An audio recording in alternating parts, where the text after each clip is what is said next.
part à Rayatea pour parler rugby. 9 coachs de l'île sacrée sont en formation durant 3 jours.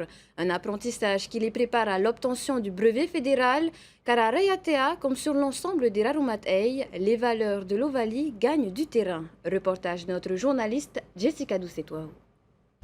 Au rugby, l'essentiel du jeu consiste à tenter de faire progresser le ballon vers l'avant pour marquer un essai.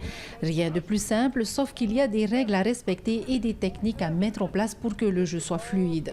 Enseigner cela à des enfants de 8 à 10 ans, c'est une autre paire de manches. Le rôle de l'éducateur, comment on peut animer une séance et donc comment on amène ces petits à évoluer et puis avoir des automatismes.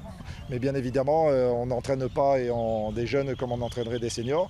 Et donc ça veut dire qu'il y a un travail, il y a une expérience et il faut pouvoir aller sur le terrain, c'est la priorité. Ces 9 éducateurs des 2 seuls clubs de l'île vont apprendre à mieux structurer leurs entraînements. Ils doivent être capables de jongler entre le ludique, la stratégie et la technique tout en s'amusant. 80% de l'entraînement, ça doit être du jeu, alors du jeu ordonné, pas n'importe comment. Et bien sûr, on peut aussi lancer auprès de ces jeunes des challenges, des défis, et ils adorent ça.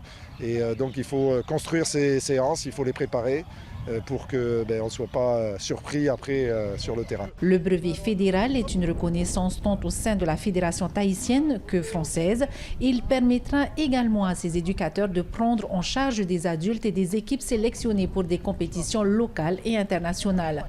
Donc on peut être amené, si on va en France, à pouvoir aussi apporter notre savoir-faire.